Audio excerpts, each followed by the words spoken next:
ఒక చెల్లి ఇలా ప్రాధేయపడుతుంది దైవజనుడి దగ్గరికి వచ్చి, అన్నయ్య ఒక వ్యక్తి నన్ను ఎంతగా బ్లాక్మెయిల్ చేస్తున్నాడో, ఇక చావు తప్ప మరో మార్గం లేదు నాకు. అంతగా నా ఫోటోలను చిత్రీకరించి, నా ఫోటోలను మార్ఫింగ్ చేసి నా జీవితాన్ని నలుగురిలో పెట్టాలని చూస్తున్నాడు. రేపటి రోజు నా సోషల్ మీడియాలో పెడతానన్నాడు. అన్నయ్య రేపటి దాకా నేను బ్రతకలేను, చివరి మాటగా మీకు చెప్పుకుందామని వచ్చాను.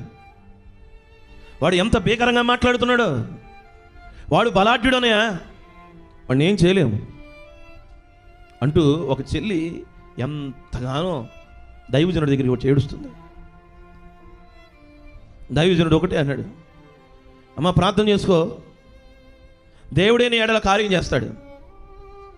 ప్రార్థన తప్ప మనం ఏం చేయలేము. ఈరోజు నీ సమస్యను బట్టి ప్రార్థన ఒకటే పరిష్కారం. అతను బలాఢ్యుడు, బలం కలిగిన వాడు, భీకరుడు, బ్లాక్మెయిల్ చేస్తున్నాడు. ఆమె జీవితం పాడైపోయే రీతిగా బ్లాక్మెయిల్ చేస్తున్నాడు. ఆ చెల్లి తెల్లవారులు ప్రార్థన చేస్తుంది. వేకుజాము వరకు, ఉదయకాలం వరకు ప్రార్థన చేసింది. ప్రార్థన చేసి ఇంచుమించు 8 గంటలు 9 గంటల సమయంలో వాడికి ఫోన్ చేసి, అరే ఏం చేసుకుంటావు చేసుకో, అల్లరి చేస్తావా చెయ్యి, సోషల్ మీడియాలో పెడతావా పెట్టు, నువ్వు ఏం చేసినా నాకు ఇబ్బంది లేదు చేసుకో అందంట. వాడు అప్పుడు అన్నాడంట వెంటనే, బతికిపోయావమ్మా నువ్వు బతికిపోయావు. రాత్రి నా ఫోను మెమరీ మొత్తం క్లియర్ అయిపోయింది, నువ్వు బతికిపోయావు, లేకపోతే తెల్లారిపాటికి పొద్దునే నేను ఫోటోలు పెట్టేసేవాడు అన్నాడంట.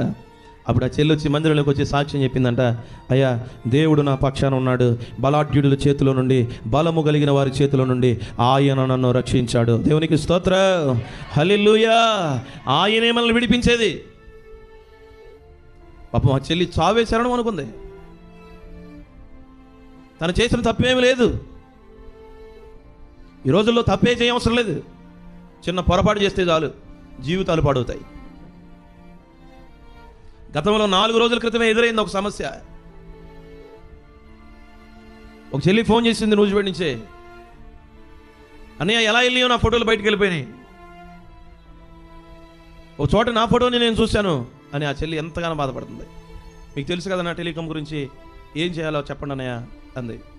నేను వెంటనే సైబర్ నెంబర్లో నేను కంప్లైంట్ పెట్టించేసాను. ఆ చెల్లిని అడిగాను, ఏం జరిగిందమ్మా, ఏమైందమ్మా అంటే, వచ్చింది కదా అన్నయ్య, అందులో నేను ఫోటో పెట్టి పలానా ఈ డ్రెస్ వేసుకునేలాగా నా ఫోటో కావాలి అని 4-5 ఫోటోలు అడిగాను అన్నయ్య.